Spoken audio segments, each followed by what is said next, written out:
gitu ke dalam drafting phase dan gak bosan-bosan kita ngomong ini match point. Ya, ini penentuan siapa yang secure tiket MS-nya. Kalian tahu film yang Apa tuh? mau pergi terus itu kayak mau Ditahan, ditolak dari belakang. ditahan. Iya. Enak aja lu gitu ya. Ini kan depannya tiket MS-nya nih. Iya, iya. RRQ di belakang tuh kayak not that easy. Sabar dulu, sabar dulu. Tapi sebelum masuk ke drafting gue pengen ada game 5 jujur. Karena upper bracket dan juga crowd-nya ini wow. Oke, tos dulu, Farid. Kita suka banget game KB 5. kenapa nih KB? Enggak, saya suka game 5. Game 5. Game 7 sekarang juga hayu. Belum mas, jangan. Oh, belum, besok ya, Mas. besok ya? Oh, besok. Kita kasih 2 kali bahkan sampai hari Minggu kita kasih build itu. Iya, besok Seven loh soalnya. Best of seven. Ya. Oke, ini masuknya. Good band. RRQ nge-ban Harit di sini. Iya, Ben Harit. Mereka Respect ya. sadar ya dengan power dan juga daya dobraknya dari Savero. Itulah pentingnya respect band teman-teman ya. Maksudnya di game pertama nggak dirilis sama sekali, tapi setelah itu selalu dan sebenarnya itu juga salah satu hero-nya Rin. Rins Iya, banget ya pas- sih. Iya. Respect. Kale ya dipenting sama RRQ. Oh iya? Ya itu hero yang seenggaknya bukan hero patung buat idol. Dan gak cuma itu, dia bisa flex buat Dairen juga. Iya, dan juga kayak Loi tadi di sekalinya dilepas sama RRQ juga bukan jadi sebuah masalah yang besar tadi. Ketika dia punya jawaban Selena, kenapa harus overthinkingin si Louis? Kenapa kacang? Why not? Kayak cute lama-lama nih. Itu orang kenapa? Oh, pantesan. Oke. Badang nih, tapi udah mulai di secure. Dan kita tahu ya, history Badang, Nicky Boy, pasangannya di sini seperti apa. Gak ada ya trauma-traumanya ya. Ada. Orang menang barusan, Betul. aman aja. Tapi masih mau nggak? Bisa Tergantung, jadi. biasanya tergantung dari pick-pickan RRQ. Karena dia Lihat second dulu ya. pick juga kan. Ini mau joy lagi kah? Aku merasa apapun yang diambil sama RRQ bakal direct sama Lukas sih. Di 3. Di 3. Karena dari tadi malah Onyxnya kan yang untuk dari Lukas Tsujin. Atau ya jangan-jangan mereka emang gak ada niatan buat main Lukas, tapi mereka tetap main Lukas. Dengan tujuan nanti mereka bakal coba buat matiin Joy dengan Fredrin. Buat Selena lagi. Itu dia jawaban ya. Selena main game early, Ini buka dia nih, vision. ini dia nih Fredrin ya. Makasih Fredrin atau Chow justru di sini. Aku malah merasa Fredrin sih paling masuk buat lawan Joy juga kan. Tapi kalau Chow memang jelek sih karena udah show. Ya udah show duluan kan, jadinya kayak badang show itu bisa dimainin flex-nya. Oke. Atau mau ambil gold lane-nya dulu sekarang? Bisa kok. Bisa, bisa. Granger Hari ini nggak ada, Granger kan? bisa sama Joy. Mending Iritel sih lebih sekalian ya. Ya mungkin hero yang lebih secure juga kan dan bisa menghindar dari Joy juga. Iya, bisa purify juga kan ini. Kayak penting nih purify di... Karena ada Purify. Nah, tapi Irita ngajir juga kan kalau mau dapet sprint. Itu dia. Dan yep, Iritel ya, benar jawabannya. Nah, berarti next question-nya Onyx sadar nggak nih kalau misalkan RRQ open banget buat main Kalea dan Beatrix? KB, Ya. Kalia Beatrix. Kita tahu lah ini mungkin mostly nggak bakal banyak yang bawain Purify. Sekalipun ada Purify masih bakal dipilih terus sama Ido kan. Nah, Kayak gimana caranya nanti Beatrix bakal main nempel sama Kaleanya. Atau justru Granger ya di sini dibuang karena tadi damage dari tim RRQ lumayan sukses bisa dibilang ketika masuk mid game ya. ya walaupun match up di lane-nya agak susah. Agak susah, Tapi kalau ya. di teamfight dia kalau udah ada tambahan badan di depan, udah ada yang kayak ngumpanin juga kan. Granger mah nyayu. Nah, yuk. Tapi di sini respect band. Ya, karena balik lagi kan Kalea EXP itu RRQ waktu itu mempopulerkan juga. Pertama kali kan? Iya, jadi jangan kaget kalau misalkan ini sebenarnya fleksibel pick dari Kaleanya. Kalia IXG ya. Gak rugi-rugi banget juga buat Onyx nge-ban pick dulu di sini. Daripada dia overthinking ini Betul. buang aja. Buang aja udah. I am not the only one Oke, down. Poviasnya ya ternyata ya. Mobiles, ya baru tahun dulu loh tadi. Kayak dari kita ya ini dari panelis ya teman-teman yang ngerasa kalau misalkan Poviusnya malah jadi gak works gitu loh tadi di game yang ketiga. Yap. Atau IXG apa yang potensial untuk megangin Joy? Joy. Iya ini kan Kalau aku mikirnya kalau misalkan buat EXP ya mending cici sekalian kayak ikat aja kalau misalkan emang Joy-nya bandel. Biar nggak bisa kabur pakai Rhythm of Joy. serimpet Kak Yoyo ya. Iya, tapi ya itu balik lagi dia harus force ke hero tank jungle-nya itu loh. Atau enggak yang CC-CC-nya manja gitu loh. Jadi bener-bener mata dia tuh cuma Apa hijau. tuh mas? Ya udah, badang EXP. Badang manja Badang banget CC-nya kan. Manjalita. Berarti Romnya soalnya referensinya badangnya buat berarti badang Boy Boy pecah ya? Pecah tadi. Tadi barusan Di kalah game kan? yang Oh ketiga iya, kalah dia. Nomor 100% ya. Apakah RRQ nge-ban Chow di sini atau dia justru melihat You and me, Itu Fredrin, bener kan? Karena badangnya bisa di EXP, badangnya bisa damage. ya. Daripada mau buang satu, mendingan udah mati kalian jungle-nya aja. Iya. Ya Fredrin juga lumayan kuat ya kalau misalkan lawan Joy di early game. Ya. Dan Joy pasti bakal repot banget buat farming nanti. Dia juga nggak takut buat ambilin trap Selena. Ya. Ini bakal jadi pick yang harusnya bakal muncul untuk Lutfi sih. Hero badan kah? Langsung coba kah? Hero badan apa Gatot? Hylos. Ah, makan lele pusing. Ya Hylos sih. Kuda jalan kaki banget Pasti kuda. bonyok ya, coba pasti Iya. bonyok ya, gue nanti. Pasti bonyok. Oke. Tapi bagus buat si Onyx-nya highlight di sini karena Ya, ya Loi-nya ini kan. gitu. Cuma ya balik lagi considerationnya apakah nanti barangnya tetap bakal jadi tank gitu. Wah. Kaja. Ya, exactly Kaja buat menghentikan Joy. Nah, bentar. Akan fresh. Kajanya juga masih flex ini. Iya. Ya mungkin emang terakhir kita ngeliat referensinya di Kairi kan. Iya. Tapi lagi dan lagi ini konsep lumayan yang bisa. Anomali katanya. Betul. Flexnya banyak gitu. Gak tau ya, aku ya feeling kayak last picknya bisa Pakito tiba-tiba gitu loh. Karena kita tahu Joy di tinju sama jabnya Pakito. Iya, benar. Itu kena burst luar biasa damage-nya. Dada gue sakit gitu kan. Digebuk sampai dadanya bunyi. Oke, tapi Apakah Beatrix, Be?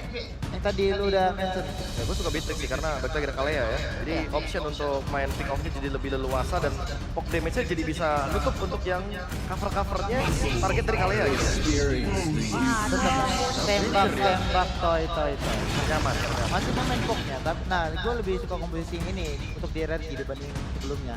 Oke, Karena oke. ini sebetulnya dia badannya banyak gitu loh, buat Ya. kaliannya sama Granger. Terus open team fight, close team fight-nya ada Gatot juga nih. Iya. Kalea open, ya udah pasti di close sama Gatot. Di close, ada yang open, ada yang close warnya kayak gitu. Terus Langsung poknya juga saja. enak ya. Ini Pakito atau BDDTA? Kalau emang kita asumsikan pick terakhirnya bakal ke EXP. Masya. Oh iya, Masya udah main green. Lepas loh. Kita baru sadar. Diganti Harit ke Masya. Ya, tentu ada Badang, ada Masya, mereka butuh petinju. Mereka butuh tinju ya. Oke, kalau kita selesai sudah, ini dia drafting dari game keempat kita. Match point masih menjadi pertanyaan. Tiket KMS-nya juga masih kita cari pemiliknya bersama Ranger Mas dan Lin Kocho. Terima kasih banyak panelis. Ini dia game yang cukup menegangkan. Karena match point-nya masih di tangan dari Onyx, Lim. Setuju. Dan draft untuk Onyx ini terlihat sangat-sangat meyakinkan kembali dengan Kaja. Saat itu ada chipnya, Ji. Apakah sekarang bisa tanpa chip? Kita bakal menyaksikan, tapi gua pengen yang di festival dan juga di dalam kita berikan FBM Lomba dan tepuk tangannya. Biarkan Rawamangun mendengar betapa gemuruhnya di Royal Derby match kali ini. Let's go to the lane of down. Match point masih di Onyx. Satu langkah lagi menuju ke MSC. Tapi jangan salah sang raja, nggak gampang memberikan tiket tersebut. Masih ada halang rintang, draft yang berbeda, konsep yang akan lebih agresif. Dan ya, Badang Kiboy yang masih punya dan bagus. Bahkan lihat flicker langsung digunakan oleh Kiboy. Dia tahu dari Susujin bisa 2 kali punya anak tangga dan Kiboy bisa tumbang di depan sana kalau nggak dipaksa untuk menggunakan flicker. Iya, tapi ini yang seperti gue bilang kemarin kan, kalau ada chip dan juga Loi, oke, ini ada 2 teleportation, belum bukan ajanya. Trill, ada Impurage juga, tidak secepat itu juga. Oke, tapi one by one situation. My God, Kairi. Dia harus walk lane. Dengan 2 teamfight yang berbeda membuat para pasukan dari tim Onyx juga nggak bisa melakukan cover. RRQ juga nggak bisa melakukan cover. Jadi bisa dibilang, kalau tadi Kairi memaksa Susujin sampai sekarat banget, itu berbahaya untuk Susujin sih. Tapi ini masih ada satu. Lele!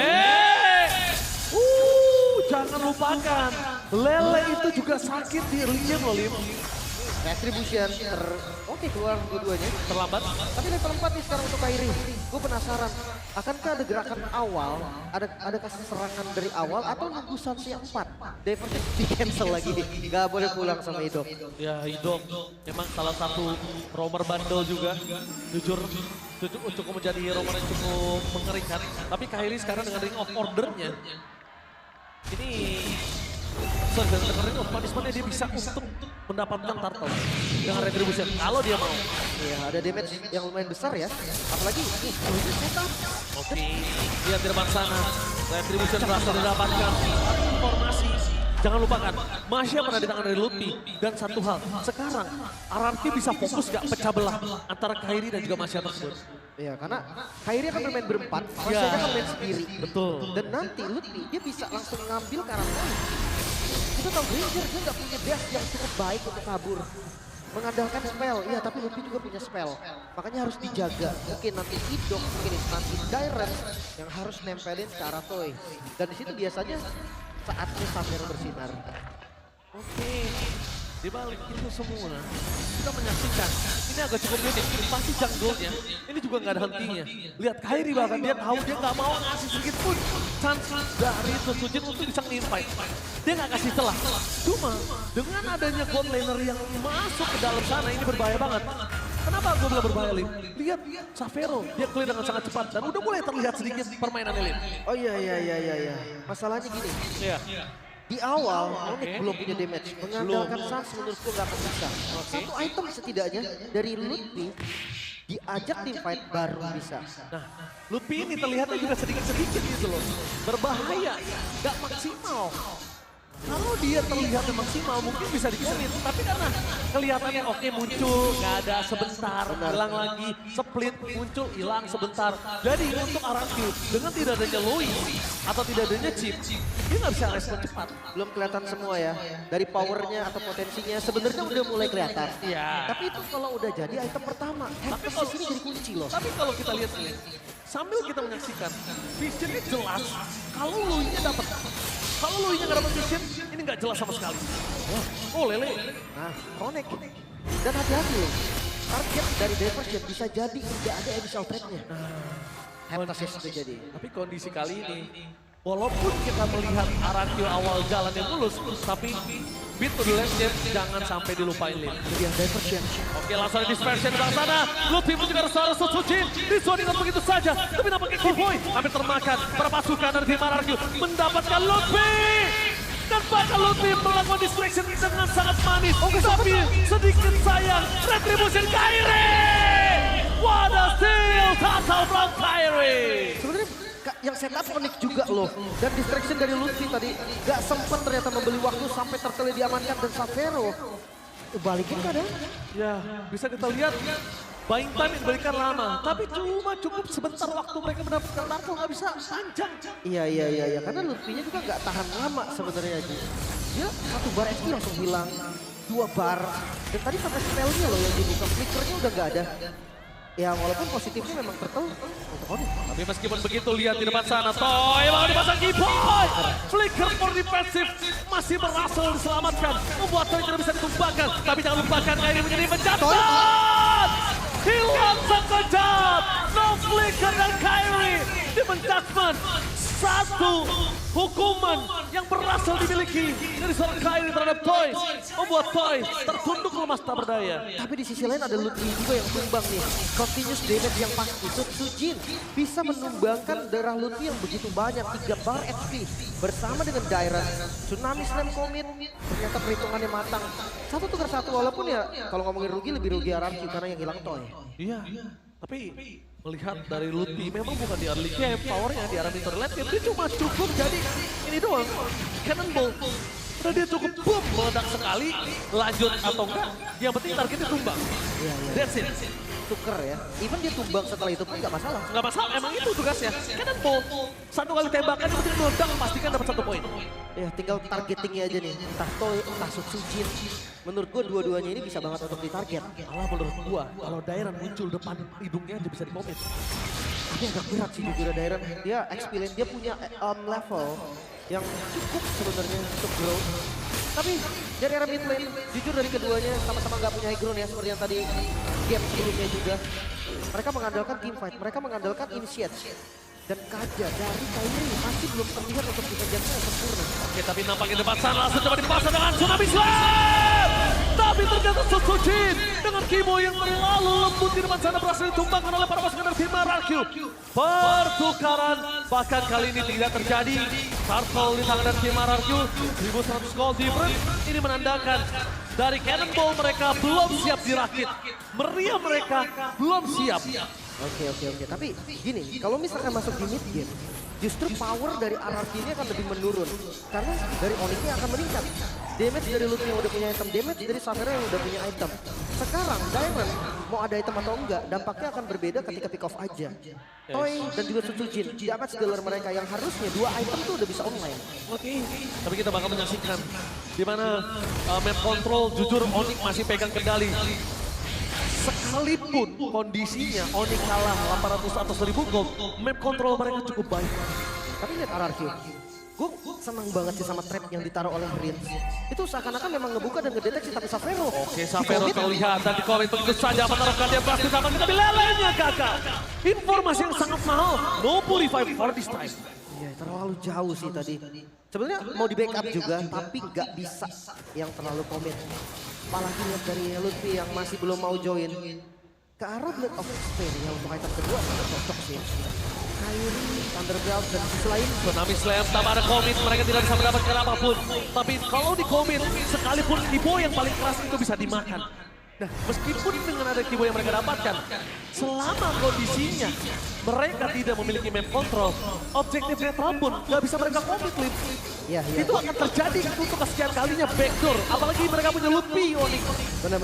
Sementara sekarang lihat Diver. Surprise! Di depan mata dari Ido untuk membuktikan kalau bukan berarti tidak ada charge di mid, bukan berarti tidak bisa di defense.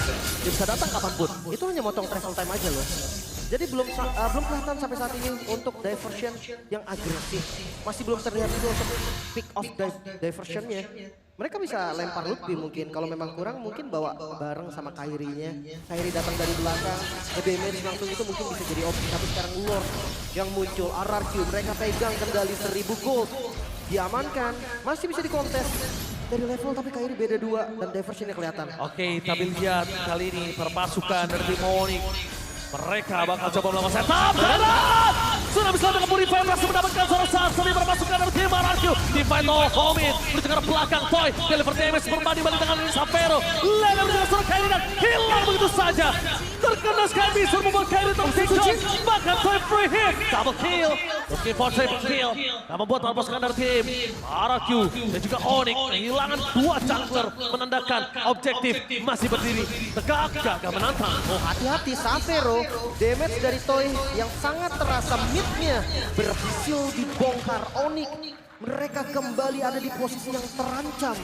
Teamfight yang kembali diunggulkan oleh RRQ, pertukaran yang gak adil untuk Onyx bahkan sekarang. Dengan vision yang lebih luas, RRQ mereka bisa pegang kendali Ward, bisa mereka setup kembali. Akhirnya RRQ, sang raja, berhasil mendapatkan vision yang jelas dengan adanya mapping control di hadapan teman yang selalu dikontrol oleh Sutsujin. Itu memberikan segalanya. Tapi lihat, di balik sana, dengan adanya informasi yang cukup mahal dan Keyboy terdeteksi. Tertangkap begitu saja instant kill. Membuat perpasukan dari tim Onyx memilih harus mundur dapat musim from Kyrie. What a steal from Kai. Tetapi di depan sana Lutfi tidak akan ada jalan untuk pulang. No, where to run lebih. Gak bisa kabur, tapi seenggaknya Lord ini menambah nafas dari Onyx. Pound sesaat lagi 3 member dari Onyx yang tersisa melawan 5 tapi Ring of Punishment plus Retribution. Kembali lagi, ingat di saat zaman Kaja bersinar sebagai roamer, Kaja salah satu roamer yang aktif untuk steal objektif dengan Ring of Punishment-nya. Iya. Kelihatan juga dari Xavero. Langsung ada Tsunami Slam, Banget Purify-nya. tapi nggak masalah. Dengan kondisi mereka yang memiliki Lord itu nggak masalah. Bahkan itu menandakan informasinya kalau Onyx tinggal ngeredam agresivitas mereka. Tapi kalau lu perhatikan dari goldnya, ini malah untuk RRQ. 1.500 tadi gold keuntungannya sekarang naik jadi 2.200. Dan pertanyaan adalah gimana cara Onyx untuk melakukan push? Gak ada Purify untuk Xavero. Artinya Xavero bisa menjadi target utama nih. Entah itu Direct, entah itu Hidup. Tapi lihat distraction dilakukan apa terkait dia. Itu ada di belakang sana, saya berhasil menutup jalan para pasukan si Onyx. Dengan ada diversion dan itu dia. Wasat, Sur, and Trevo berhasil menyelamatkan Onyx dari gempuran yang mereka miliki. Tapi mereka lupakan yang top lane. RRQ. Minimap tidak terlihat akibat teamfight yang cukup besar. Dan dengan adanya Lord di bawah menit 12 dapetin 1 turret base itu mahal harganya. Dan worth it ditukar oleh Xavero. Itu dia, apalagi next wordnya ada di bawah. Artinya top lane ini akan jadi pressure terus menerus dari super minion Onyx. Dan ya, goldnya memang masih dipegang Onyx. Mereka harus hati-hati. Mereka harus sadar tim fight gak bisa diunggulin. Malefic Roar udah jadi, crossing ternyata. Gue kira tadi Legend Sword-nya mau dijadiin Blade of Despair. Berarti mereka miskalkulate, mereka kira dengan adanya Holy Defense, Swordnya selesai. Tapi kayaknya Lim, ada gap antara minion dan Lord. Jadi minion yang pertama memecahkan Holy Defense, Lord jadi kenanya sedikit doang. Bisa jadi juga. Tapi yang pasti ya, satu best startnya hilang. Jangan lupa nih untuk Farden tadi kejadian anomali. Oh tsunami slash, no falling on damage, berhasil mendapatkan satu dengan mendapatkan Sujin, Holy Defense saja dan Sujin berhasil mendapatkan Sapphiro, Lele kembali membuat seorang Kairi dan takedown dan bahkan tim Onyx mereka porak-poranda. Toy mencoba mendapatkan satu point kill dan double kill, the one last man standing ada di tangan dari Lutfi. Walaupun dia tumbangkan sosok seorang Idok, tapi itu tidak berarti apa-apa. One strike push is real. Mau dicoba karena recall memang dari Lutfi, tapi apakah Lutfi seorang diri mampu untuk melakukan defense? 5 detik lagi untuk minion spawn. Oke, 5 detik lagi minion spawn. Clear minion mereka memiliki sosok-sosok Selena. Mampukah diselesaikan dan no, mereka harus pulang. Kalau mereka maksa, akan terjadi untuk kedua kalinya. Onyx menggagalkan one strike push. Ya itu dia. Vibes dari final upper bracket memang sedikit berbeda. Kedua tim yang kasih diversion hit. Tiba-tiba hilang dan ini menjadi kesempatan untuk termasukkan dari tim Onyx. Bisa mendapatkan Lord yang mereka miliki. Informasi terlihat dengan sangat jelas. Vision yang sangat jelas ketika Toy berada di arah top lane. Tapi Sujin mencoba untuk target ke arah seorang Sapphiro. Mundur ke arah belakang sudah ditangkap. Dan no way!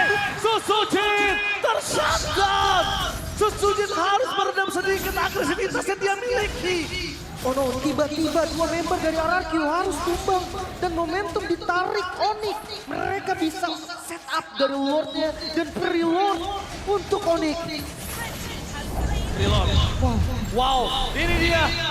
Swipe upper bracket final. Benar-benar luar biasa. Jadi kita berikan tepuk tangan untuk kedua belah tim. Dua belah tim. RRQ butuh semangat, Onyx juga butuh semangat. Itu dia, diversion lagi-lagi Sans masih menjadi membuat momentum. Dan RRQ harus lebih sadar dengan itu semua. Mid mulai dibongkar, Lord ada dari atas, Lutfi udah punya damage, siapapun bisa ditabrak. Toy punya Wind of Nature tapi enggak untuk Sujin. Tapi jangan lupakan Sujin harus tahan sedikit agresivitas dia. Damage dealer yang sangat besar, dan bisa dan itu dia surprise! Kilasan! Spesial! Fokus ke best! Gak boleh apa terjadi. Sapphiro mencoba untuk melakukan endgame, tapi ternyata masih bisa ditutup. Tidak jalan untuk Sapphiro. Dilakukan sama Sujin, tapi ini bencana! Onyx berhasil menenggelamkan sang raja.